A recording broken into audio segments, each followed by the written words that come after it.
Us, the podcast where we create fantastical worlds with help from you, our listeners. My name is Rob Hilferty, and I'm here with my co-hosts, Daniel Quinn and Christopher Prunty. Gentlemen, glad to have you on today. Normally in these episodes, we collaboratively create podcasts with our listeners from listener suggestions. But this week is a little bit different. After our Morkborg episode came out, my wife actually listened to it, which is unusual, but whatever. But she actually came up with an interesting idea. When Johan said something about cookbooks, she was like, "Oh, that's an episode you guys should do. You should have an entire episode where you talk about how food is a really important aspect of the world." And I said, "You're absolutely right." And so here we are. This is, in fact, our episode. Our episode today, the premise is Welcome to Flavortown. What was the other name you had for it that I peed myself over? This episode is going to have 3 titles, all right? Land of 1,000 Flavors. It's the actual one is going to be Land of 1,000 Flavors. The subtitle is going to be Land of 1,000 Island Dressing. Yes. And Welcome to Flavortown. And Welcome to Flavortown is actually, that might be the actual intro. God damn it. All right. Anyway, this episode, we're each bringing 3 tenets of the setting that have to be true. And because I don't get to go first very often, my first tenet is actually going to be a follow-up to what my wife said, where I said, yeah, we're going to do that setting. And then she said, okay, but now you have to add chonky beef cats to it. I'm like, oh, all right then. That is a much harder one. So I decided, I was thinking about it. I'm like, hey, do I want to do, like what kind of a chonky beef cat could it be? Is it a monster? Is it a steed? And then I thought, what we haven't done yet? We haven't done a Redwall / root tabletop game / mouse guard setting. So my first tenet is going to be all of the characters are anthropomorphic animals. Oh, I am so glad I wasn't the one to suggest this. This is my gift unto you, Christopher. Consider an early gift. Consider You can do an this. early present. Yeah, shut up. Consider it an early birthday present. Entered Furry Town. Furry Flavor Town. That doesn't seem to go together though. It's quite bad. Furry No. Yeah, that's why we're just keeping the regular titles that we already came up with, Daniel. Furry flavor is something entirely different and is very not PG. I do like that conceptually, only because for a number of reasons, but mainly because animals, they're driven primarily by having to find 4 sources of food. So thematically, I think that works. Yes, the other reason I wanted to go with this is because I actually, as much as I make fun of Chris for it, I actually do love the root aesthetic and setting. And like Redwall, for example, is also really like a deeply formative part of my childhood. So I do have a love of that type of aesthetic. And I'm like, yeah, it's better than elves and dwarves. So fuck it. Let's go with the anthropomorphic animal option. Are you also seeing this more of a world that's similar to like Zootopia Beastars, or is it more Redwall-y? I was thinking more Redwall than Beastars for sure. Okay. Although I actually think that the theme should still be rather mature. I think that Root has a cute aesthetic, but when you actually look at what's going on, it's actually pretty dire. So I'm kind of down with that dichotomy, Is the world exclusively these anthropomorphic beings, or is there another part of the world that has humans? No, there's no humans. Fuck Okay. humans, Just fuck checking. dwarves, fuck elves. None of those exist. It's There's no animals furry only. dwarves. Those are called moles. Moles. Yeah, exactly. God. Thank you. I'm glad get that we're your on the dwarves, same page Chris. here. Yeah. You get your dwarves, but they're furry mole people. I'm happy and disappointed all at once. Wait, this is the episode where I get to have aphids. I said no. Because they can ride aphids. Or animals, they're not cattle. insects. They're cattle. Animals, not in. Fine. You know what? Fine. You know what? I'll allow it. Sweet, milk. delicious aphid They milk. could brew aphid milk in steins. And it's foamy. You mean ale? And a Actually, you know stein. what? Hold on. As dumb as that is, that can be a mole thing. You know, like Yes. underground. You know, yeah, Oh my sure. god. These are becoming more like dwarves, and I approve. This is my Look, favorite day. look. This is a gift unto everyone. You All really right. have given us the gift this time. Yes, you're welcome. You're welcome. And to our listeners, I apologize. I'm so sorry. I didn't mean it to be It's like our this. day, Chris. It's come at last. All Why right. did we lose so many followers? yeah. It turns out no one wants aphid milk, Daniel. How about that? That's You're gonna gonna be have one to of our find your own merchandise. podcast now. He didn't say it was the dwarves. I know.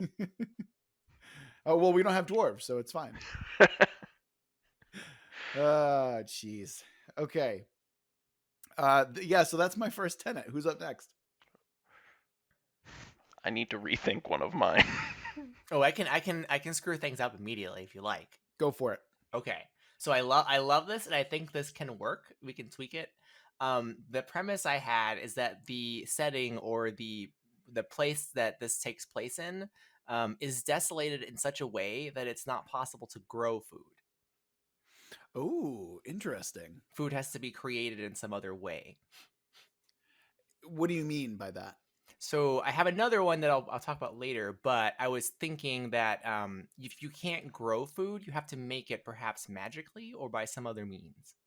See, that actually, so that fits in. I'm gonna go again, and I apologize, but it works so well. My other tenet was the main source of adventure in this setting is to find ingredients. Yes, so that works with mine too. Oh my yeah, God. exactly. So that works perfectly. We're the So same wavelength. yeah, totally. I love the idea that ingredients of whatever they are is it's going to be very difficult to find. You know, like, oh, geez, we got to find this thing and eat it. You know, Right.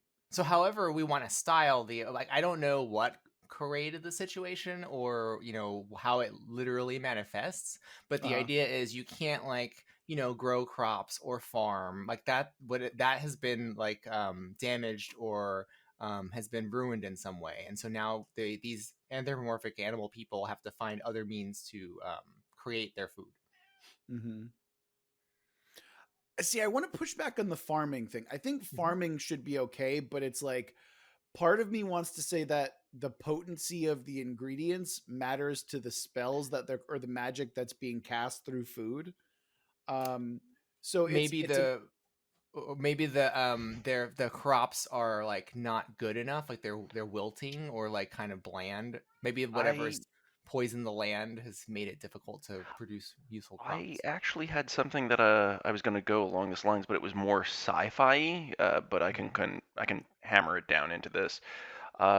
It's kind of like how there would be yeast or machine-made food that is essentially tasteless, but doesn't fill you up. It doesn't taste good. It meets your nutritional needs. You could have that is something that is basically either grown or like cultivated, but it just gives a more magical slash really good quality to when you have food that is made and grown, as opposed to it just like, oh, it's yeast mush and algae does a body good, but it's not enough. Yeah, so I see what you mean. Yeah. So like the ingredients they could collect could create real meals that actually have flavor and are good and more nourishing, but the stuff you can grow because of what's happened isn't really that great. It's just like Soylent-esque, Oh, So- hold on. Okay. So everything that you grow in the ground, so this kind of works, right? I think so anyway. So what if you can still grow food and you get nutrition out of it, like Chris is saying, but it doesn't have any flavor? Yeah, that's what I mean. Yeah, I think that would be great. Yeah, so like you actually have to find the right ingredients and imbue it with magic in order for you to taste anything. That I love. Imagine this world where you eat and it's nothing. You just get nothing. It's like, oh, okay, cool. Yes. And then you taste your first apple and it's like, what is this? What is this? Yes. Right? Oh. Like, because I don't think people understand how robust the flavors that we eat every day really are until they deprive themselves of like flavor, right? And corn is naturally way sweeter than people realize it to be. Like if you Mhm. eat nothing but like plain ass potatoes and then you take a bite of corn, imagine how different that would be, like how life changing Yeah. that would be for you. I mean, I recently grew tomato plants for the first time because I've been super into gardening, and I had, I've never eaten a tomato that was grown before, and I was like, oh my god, they do! I didn't know they taste like this, Oh, Yes, I have a it's a big CSA that's difference. coming to me like every week, and like the blueberries, the tomatoes, and everything. It's really weird and different to taste. Yeah. I think so. My wife and I watch Chef's Table quite often, and one of the things that I kind of realized from the episode that features Dan Barber is just that you know farmers don't farm for flavor; they farm for size and bulk. What they can Mhm. sell the most of more often than not. And so when you have small, like really individualized crops that you can really mess around with, it changes everything about the flavor of the food, right? Like Mhm. I have eaten at Blue Hill at Stone Barn. I have had a habanero pepper that has had the capsaicin bred out of it. It is one of the most flavorful peppers I have ever eaten, and it is utterly bizarre to realize that I'm eating a habanero pepper. It's really wild. So I think that food is really cool, and I Mhm. think that I love the direction that we're going with this already. Like this is Yeah. so hyper specialized to my interests, and I fucking love it. Can I go next? Can I make a tenant? Can I make a Do it. tenant? Do I've it. been waiting for you to make a tenant for hours, For Christopher. hours. Hours. Um, I would like the position of court chef to be similar to what you normally see in fantasy as like the court wizard. Oh Uh, yeah. I want it to be a piece of prominence, and also, uh, not everyone can cook or bring flavor out to things, but the royal people or people of means do hire someone who does do it. And it's also used in the sense of how we want food to be magical in this world. That they're not just there to like be a good time for the king, but it's also just like, hey, we're gonna need you to make a banquet because we're going to war. So that actually rolls into one of my other tenets very well, which is um, food. So you can't just like sprinkle seasoning on something and have it be magical. The Mhm. process of creating magic is through the process of cooking the food itself. And the only way that you could administer magic is through consumption of food. So it's a matter of I'm going to make this roast and I'm Mhm. going to make this, particular item or like souffle, and because I'm making it with these specific ingredients, it now imbues a specific magical effect, So, as opposed to something like I sprinkle some dust on it and I cast a wand, and then now it has that magical effect. No, no, no, no, no. The ritual of magic itself is done through creation of these dishes. That's so what I they're wanted they're to go with, alchemists, is what you're saying. more or less, but Yeah. specifically, well, Food actually, alchemists. that's what chefs are anyway, right? Yeah. That's more like Yeah. bakers. A little bit of both, a little bit of Well, both, that's a but yeah. question for you, for you food people. What's the difference? So, with these food alchemist magician sorts that we've just created, like, is there a difference between like cooking and baking? Yes, Yes. absolutely. Are those like Because disciplines of the magic? yeah, I actually I had a sub thought that I was thinking of where it's like baking are essentially wizards, like it's Hmm. all very textbook, right? Oh yeah, Whereas yeah. whereas cookery is very sorceress, right? Like where there's a little bit more looseness with the Intuition. flavors in intuition, exactly. And then brewing I Mhm. saw as just like this third kind of Oh my god, bastard I love this so much alchemy. already. I love it. Yeah, So I could play. I could totally see this as being like character classes or sub kits. You know? yeah. And You got to I make the think brewers like clerics. Yeah, yeah. so actually that's an Elixirs. interesting concept that I kind of was playing around with, is it kind of changes how magic works, right? Like Hmm. you're not going to eat eat a sandwich and then throw out a fireball, because that doesn't really make sense, right? So my idea is the magic in this world is far more based around like buffs essentially, or Hmm. like altering the state of the person who consumes it.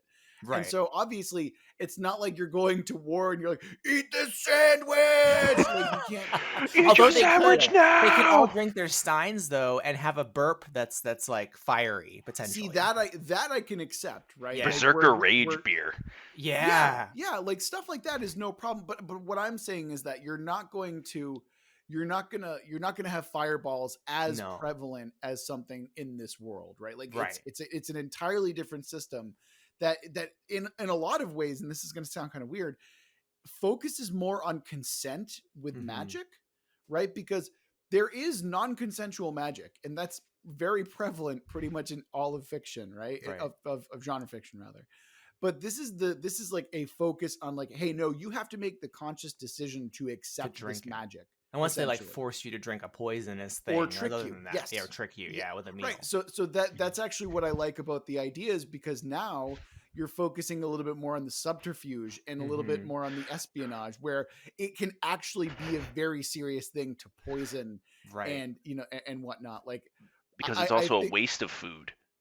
Yeah, Oh, I because we didn't even know, think yeah, about because we that. know that it's difficult to get these ingredients because of the state Well, of the land. well, it's also like the one joke that I've always hated about people who work in restaurants. They're like, "Oh yeah, they hate you. They'll spit in your food." It's just like, no, I fucking hate you, but I respect the food that you're eating. Right. Yeah, Yeah. yeah, Yeah. exactly. Uh, when you say that, like I didn't actually recognize that. Yeah, that would probably be a serious thing where you're wasting food in a world Mhm. that needs it. So of course, that would be like the dark arts, right? Poisoners are Yeah. basically necromancers in a lot of ways, right? I, Yeah. poisoners are just people who are not serve safe. That's true. That's They're so deliberately dumb. serving like bad food. That's so great. I mean, Oh but it my might be god, flavorful food with a bad effect, I practice the art of the poison hand. Shut up, you just don't wash them. No, the evil wizards are candy mages because they want you to eat Oh they my want you to god. eat their food, right? And it tastes like exceptionally good, but it has negative effects. Like it's full of sugar, or it's like, it's like fatty. It's like that's they're candy Okay. wizards basically. Okay, that's an entirely separate subsection, but yes, I'm down with that Yes. entirely, 100%. Yeah. Oh my gosh. I want to play a candy wizard immediately. Considering that you are in real life a candy wizard, yeah, that makes sense. Oh man. Okay. This setting, we are like 15 minutes into this episode, and I am already in love with this I fucking know. concept. I want to write a story set in this because So what's great yeah. is I was thinking about the interview. So I was Mhm. thinking about what Sierra Rowanson had said about transference, right? When you're thinking about magic systems. So that's what's cool about this one is the means of transference is by consumption, right? So it's a different kind. We're using one of his principles, like if we're going to describe it, it's not, like you were saying, there's not non-consensual throwing a fireball at someone and it affects them. They have to imbibe the thing, and that's the transference. Mm-hmm. Yeah, I think that's I think that's a really interesting point. Earlier you had said that you don't want it just to be that someone can sprinkle in spices and make something magical. Yes, that's like a core tenet. Yeah. But not just for the kind of tools of war and the regents of everything, but just to keep your populace happy. I feel like wars will be fought over areas that you can get spices from. Like Yeah. even like instead of an oil war, it's a black pepper war or kind of thing.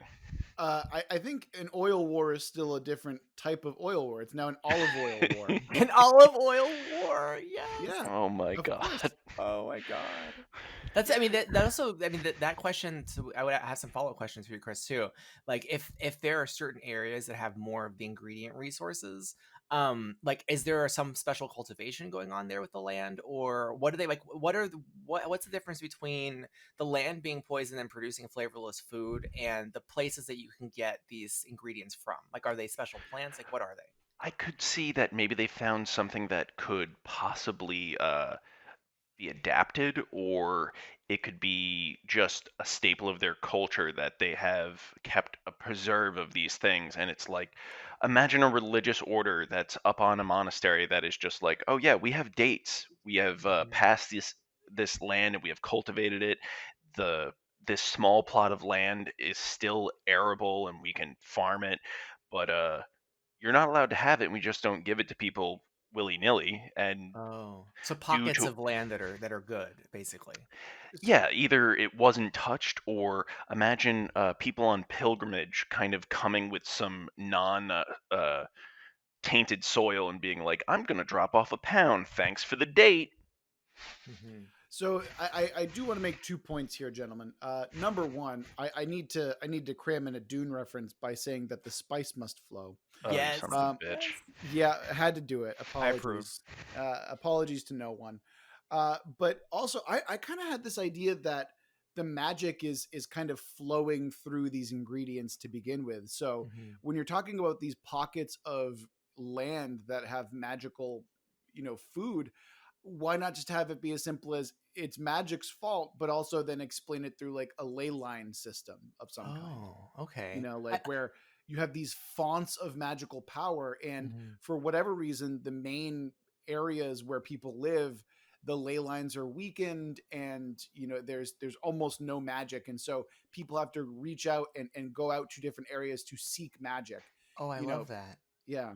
Can you kick that up a notch and say that the ley lines are actually root systems? So, like, Oh, that's great. Also, yeah. great emerald reference too by kicking it up a notch. That's great. Yes, I If you did don't, it, not knowing.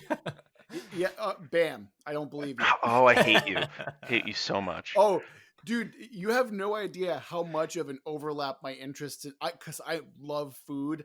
My wife is literally a fucking food writer for a magazine. Like everything is coming together on this particular episode, and I'm gonna squeeze out every reference that I Oh, fucking can, man. question So for you, Rob.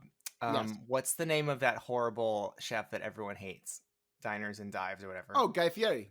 Yeah, would he be like a candy wizard, or would he just be like No, a bad mage? Like, what would no. he be? Okay, hold on, hold on. Let's not besmirch Guy Fieri here, all right? Like, yes, he creates bad food, but Yeah. he's a genuinely good guy Mhm. who does a lot of good for the industry. Like, he highlights shitty food, or bad for you food. It's comfort food, essentially, Is he a right? grease cooker? Is that his like Yeah, class? pretty Okay, I Oh much. like my. Yeah, that. yeah. He's a grease cooker. Yeah. And Yeah. that's acceptable. I can fuck around with that. Like if you want to create some kind of weird donkey sauce where it's made by an actual donkey, like go for it, dude. I got no problem with that. But That's but gross. I don't want to besmirch Guy Fieri's name here. I really don't. I I think he's a actually have eaten at perfectly some of the places he's visited, and some of them are really good. yeah, of course they are. He but that's because he's not making the I food. mean, I love Oh shitty my food, so I'd probably eat whatever he makes. But from what I understanding is that That's everybody true. seems to shit Yeah. on him. Daniel, you do have like two flavors that you enjoy. Yeah, It's like meat and salt then and Garlic. sugar, no, it's meat and candy is Yeah. basically what Daniel subsists off of. steak or So candy corn. That's it. God, I am just picturing that candy wizard, and it is I not. can't wait. Oh, I'm gonna play a remember candy what? wizard. Wait, what kind of an animal is your candy wizard, Daniel? Oh, it would have to be something that's Weasel. like hyperactive. Yeah, like a Oh, weasel or weasel. like a Yeah, rat, like a bird of some The kind. pedophile of the animal kingdom. that's the What? duck. I thought it was Explain. the duck. Oh my god. Oh no, sorry, that's necrophile. Sorry, apologies. Oh. Yeah. Hummingbird. A hummingbird would be a candy wizard. Oh yeah, Oh, that's a good perfect. Drinks point. nectar. Yeah, that's Mhm. great. That's it. See, okay, look at again. We're like barely 20 minutes in here. This is the dumbest, coolest setting. I'm so fucking in on this already. It's amazing. I also just want to take an aside that I love how food often tells so much of a story in itself. Yeah. To bring up what you hate of Tolkien, Mhm. I love the fact that like the lamnis bread and everything, it's meant to be filling, it's sweet, it's delicious, and that's like the elven version of hardtack. They're like, Yeah. yeah, this is not a dessert. I'm glad that you Yeah. enjoyed it. And then to be the inverse, the hobbits are like, oh wow, can we have another? Just like, dear God, that's supposed to fill you up for a day. Yeah, I think I think that one of our kind of core principles that we've always focused on is, I mean, even in like as far back as episode 4, like the idea that food is cultural, or like cultural aspects are related through food is Mhm. huge, right? Like a culture when you know it's food is Yep. really genuinely how I feel, because what separates cuisine, right? Like it's the spices. They all tell a story, like you were saying, Chris. And I think it's really important that like food doesn't get discounted here, man. Like that, you're making some excellent points. It's culture. It's like anthropologically essential to a culture, like the food that they use, because it's, if we go back to the setting we created, that there's these animals, like it's their basic instinct is to survive and to eat, right? And at some level, we are like them, and our cultures reflect that. Absolutely. Okay, I do have to ask the awkward question about how we feel about meat in this society. Ooh, that's a good question. Yeah, It's not an awkward question. Because they have to eat other people. Then is it Yeah. cannibalism? Because they're that's kind of what I'm thinking. Like, is Yeah. there, like, do they have animals as well as anthropomorphic animals? So you can just really, or I've maybe, got something. or maybe You're not gonna like it. No, Is it going to be hold on. insects? I was gonna say insects. God damn it. Okay, well, That's a good point. Could you expand upon that, Daniel? They're protein. hold What on. else do the insects do? Okay, yes, fine, yes, but also I have a different idea. What if the mythical creatures of this particular land are the ones that they eat? So it's okay to eat a, let's say, whatever the equivalent of a dragon is, because that's where you get no, fucking no. Absolutely. Continue. Sorry. So much hate and vitriol in that. No. You were saying, but no, okay, find the equivalent of a dragon, or find the equivalent of a manticore, or find the equivalent praying of mantis. I swear to fucking God, Daniel. But find those equivalents, right? And then, like, why wouldn't they feel like it's not a thinking being, right? For the most part, why wouldn't they? And as one of my tenets already was, the major part of the adventure. Excuse me, sorry. As I was saying, one of the major tenets that I had already said was part of the adventure is getting the ingredients. So why not have, like, oh, we got to go wrangle this monster because we need the ingredients for the meat or the stew. Yeah, that makes perfect sense. Like, because the rarer the monster too, you get special parts, for the ingredients beyond the plants that live in the ley lines. Yes. And then what you can here's okay, this one you're gonna like and hate simultaneously, because I think it works. So, for example, remember how I really wanted to have giant ass ladybugs that were vorpal? Yes. So we can have that now. I'm not even against the bug meat type situation. Yes. I just want there to be other options as well as bug meat. Like, maybe they're so they're sacred, but it's like, okay, so it's like, Holly, we would love like a filet mignon, right? Or some like the what's the meat that is like Wagyu goose.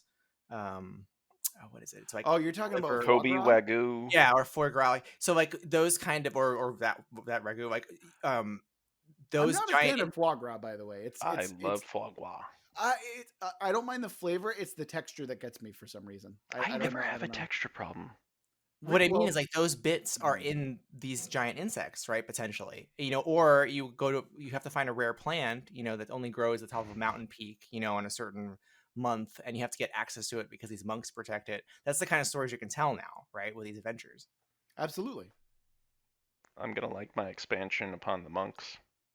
Yeah. Oh man, now I'm just thinking of like warrior monks, a la like Japan from the Warring States era, where they're just like the most badass people around. Yes, I love it. Yeah. I picture like a quarterstaff that is actually just a pepper mill. Oh, that's amazing. Yes. Wait, can we have like a flail that's just like a clove of garlic or something like that? Yeah, garlic flails. Okay, now we're creating a system where food is okay. Wait a minute. Now it's making a lot more sense. There's some food that's edible, and then there's some food that's not because it's weapons and armor. That's what we're creating here, right? Yeah, or maybe like you could eat it, but it requires like a far different process. Like if you're gonna cook like bark, right, or something, or you could probably have to do something very different, I imagine. Well, actually, one of the tenets for cooking is also not to have waste. So you have all the bones and everything that even after you were to kind of get the marrow from it and the flavor, like chitin, you still have stuff that you have to use. Yeah. How do you say it, chitin? I think so. Chitin. Yeah, like so, like from an insect, like the bits, you could use that as armor potentially. Oh man, this is okay. This is so dumb and whimsical and fun. I am loving this episode. I know I've Oh, repeated myself. I don't give a fuck. I'm having so much fun already. This is if you want great. something dumb, I can add one of my tenants. Go on. So Add your it. wife mentioned chonky cats. Yes. So Chonky beef cats beef specifically. cats. Thank you. Beef So cats. Yes. I mean, this is very vague, but I wanted to put it out there because that'd be fun to work with. I want there to be I want there to be those chonky beef cats. But if you think of like Alice in Wonderland and the mystical cat that's in that, I imagine there's these magical cats they're literally cats. There's different flavors of them. Not that they would be eaten. They're mischievous and sphinx like, and they have the same magic as the magic source that runs through the ley lines. I can support this. Yeah. And then they have to be chonky, Daniel. Yes, They have to obviously be- they're Oh, so he snorted, chonky. you son of a bitch. Like they're really fat cats. They're able to eat like luxuriously, perhaps because people view them as sacred, or perhaps because they have secret knowledge about the ley lines. Yeah, they're basically like flavor sages, right? Yes. Where they're chonky because they're eating all of the magic, and that's why they're Yes. also innately magical. Yeah. Uh-huh. Oh Flavor my cats. god, we also threw in chonky beef cats. Yes. I picture them like you go to like, okay, so probably people have erected like special cat houses for them because they're so sacred and important. So you go to this house, Hold on. bring treats to it. I actually think they were dealing with some kind of like a wandering monk or a wandering Oh. sage situation. But how do where they it's move like- around? They're so big. Yeah, okay. Have you not seen a chonky beef cat just like scurrying all over the place? No, Like, no, come on, man. So if they're oh, wanderers, what I'm imagining Also, is they're full of magic. Magic maybe- is propelling them. maybe they That's erect just gas. shrines to them, and they want the cats to come visit, and so the cats will alight a shrine where they can be fed and fawned over, and then give knowledge before they flee. That's great. Oh I- my god, that's amazing. Yes. my religion is going to be a little bit different. Okay, go ahead. So, damn, did it again. What's your religion, Chris? I don't have their tenets or anything down, of course, as we're coming up with this, but I'm feeling that they have a holy book that is kind of like the gastromonique of Oh my where God. they're like, this is how you cook, this is the way things have to be. You cook it the right way, and they hate heretics that combine flavors in ways that they see as unnatural. In the Wow, that's- Gastronomicon? That's so accurate. No, because these are just like religious hardliners, man. Yeah, and then like the cat sages, the chonky beef cats, Mhm. they're basically walking around being like, you can just do whatever you want with ingredients, man. So Like, they're that's opposed how to the it is. cats. as you're Yes. saying. Ketchup on a hot dog? Heresy. And there's probably people, and this is getting into episode 2, there's probably people who want to hunt a cat and eat it, obviously. And they're Ooh. bad. Yeah. Yep. Absolutely. The extreme flavorist. Mm-hmm. Oh, and then of course you have like the gourmands who are Yes.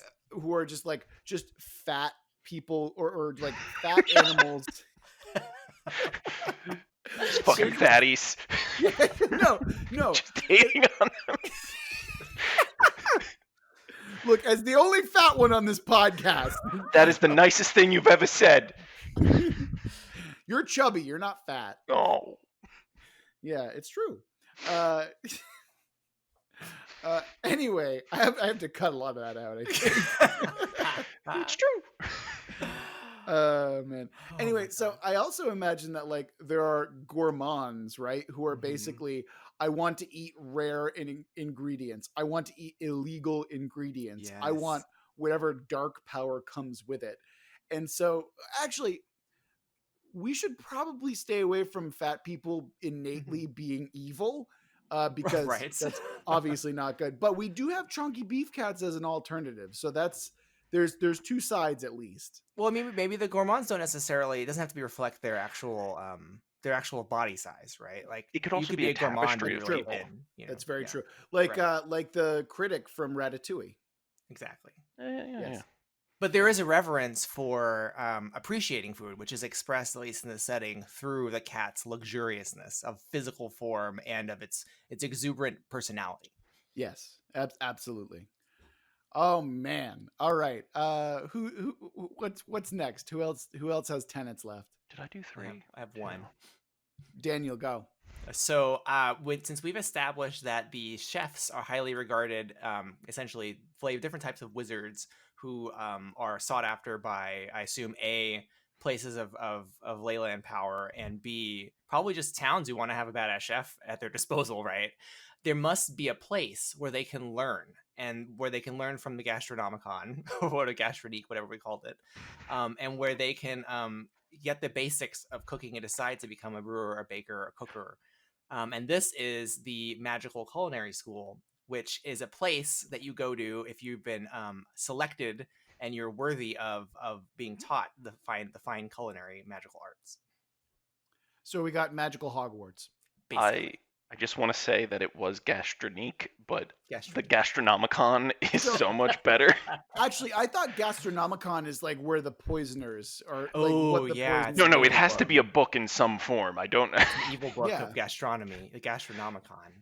Yeah. Yes. The Gastronomicon is definitely the evil book for sure. What I would say, the only thing I want to have in the magical school is I want it to be the kind of thing where you can't just walk into the magical school and I want to become a student. You have to go there and you have to pass a certain test in order to be worthy, or either to be worthy or to graduate. And it must be a dangerous test. What you are talking about is an episode of Chopped.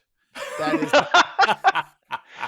Yes, that is literally what you're describing. I'm thinking. my Okay, God. you know the baking show that everyone loves. What's it called? British Baking Show? British Right. Bake Off, yeah. The British Bake Off. So like I'm picturing like, those two judges, they're like high level badass wizards who are gonna test you to see if you're Holy worthy. shit, this is amazing. Yeah. And then that's where you get your tournament arc when you're like Yep. oh my god, this is fucking Yep. great. Dude, this is like the nexus of we're done with the podcast after this series because I We can't resign. do anything better than this. Like Jesus. I remember Oh, God. a class that was also an Exalted, the gaming system that someone had developed, and I loved it because not just the wizards, but I think we need to touch on the fact of, and I'm sorry if this is out of turn, but the martial skills of knife skills. Oh Ooh, yes, I was that's actually got to be a thinking thing. about that. Yeah, Yeah. I was thinking about like how that would work because like is every chef just like a wuxia, like Well, if you're a sort- cooker, possibly, but not if you're a brewer, Oh, that's true. Yeah. because you've got Oh. different types of wizards Oh. now. Like Okay, they might go to so- the school to learn. The brewery. paladins are the prep chefs.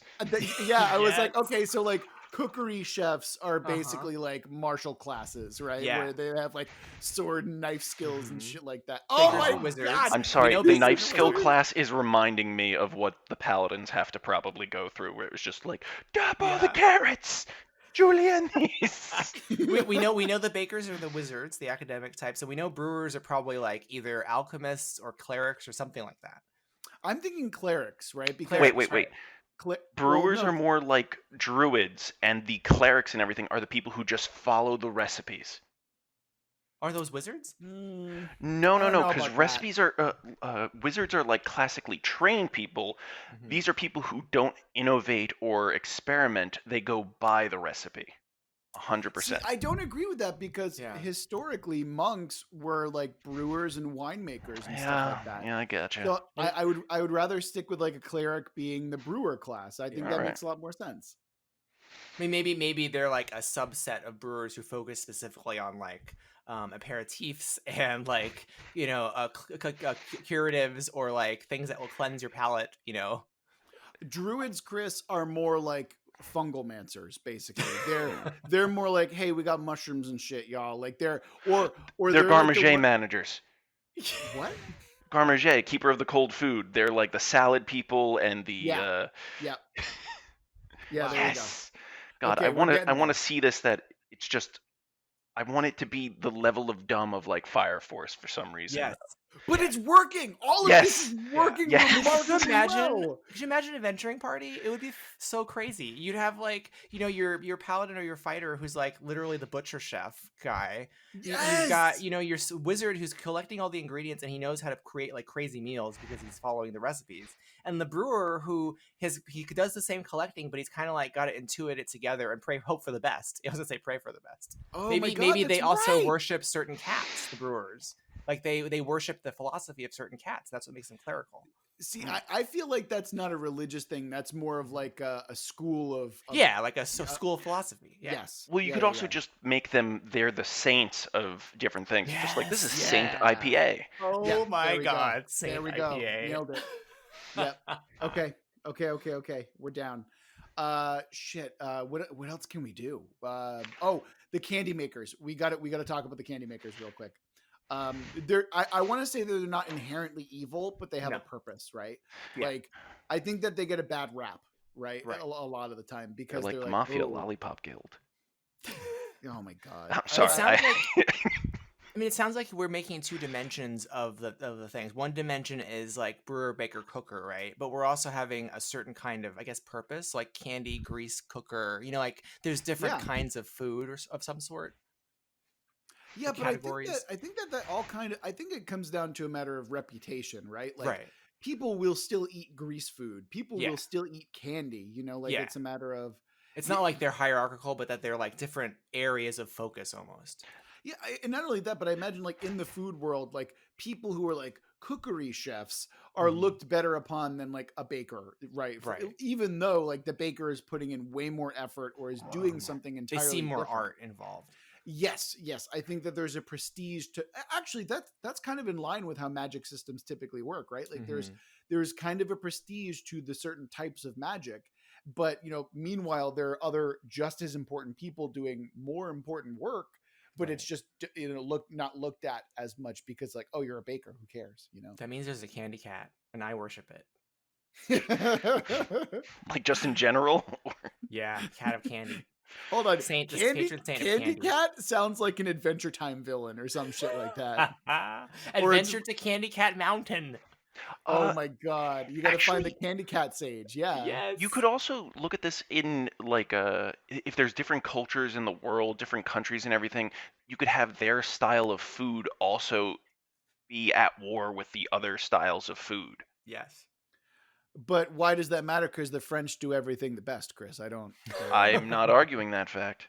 I mean, to speak seriously about economics, or at least the Yes. political factions, like what Chris established earlier, if certain areas exclusively produce certain resources, that's what they might struggle over in the end, you know, like and trade between them is trading their resources or their ingredients, because at the end of the day, like they seek flavor and some diversity to life as animals, and the only thing they can get that way is by eating special foods, because the land is producing like crap otherwise. And not only that, but you're also expanding your magical powers by, you know, by having different ingredients to trade and mess around with. Right. Yeah. I see. I'm imagining, right, when like really spicy food, your people are basically just known as fire breathers because you're eating something incredibly spicy and then you're like dragon's breathing that shit out. Like peppers and stuff. Oh my gosh. Oh yeah. Gentlemen, do we have anything else? Because my God, it's been an episode. Yeah, I think I got all mine out. Did you guys have all yours? Chris, did you get yours? Yeah, I think I got all mine out. All right. Gentlemen, this was a shorter than normal episode, but it is dense and rich. Oh my goodness. I'm so excited for our next episode. I'm in love with this world already. I'm just so ready to do the next one. I mean, I honestly want to write something set in this because it's so specific. Like it would be really easy to write in it. Oh, I was even thinking about how technology changes stuff. Like ice cream wasn't even a thing at one point. Oh man! Until someone decided to like make an ice cream maker. Before that, it was like just chipped ice. Flavor ice, yeah. Flavor ice, yeah. No, that too, yeah. Oh, yeah. Okay. All right. We have to. We're gonna come back. We're gonna come back to the sheet. All right. This has been an amazing episode. I to our audience, I hope you're fucking enjoying this as much as we are. This is some of the most fun that we've had in quite a while. All right. This is amazing. I'm also very hungry now. Yeah. Yes, I'm ready to go eat as well. However, this has been another episode of World Build with us. Thank you for listening. If you want to send us your own cool idea, go ahead and send us an email at worldbuildwithus@gmail.com, or you can shoot us a tweet at Let's World Build, and your idea might show up on the show. Or you can just be married to one of us. You just get streamlined right to the front of the line. Fast track. Yeah, exactly. But until next week, remember that we love you very much. We're all in this together. We're going to get through it. And stay hungry.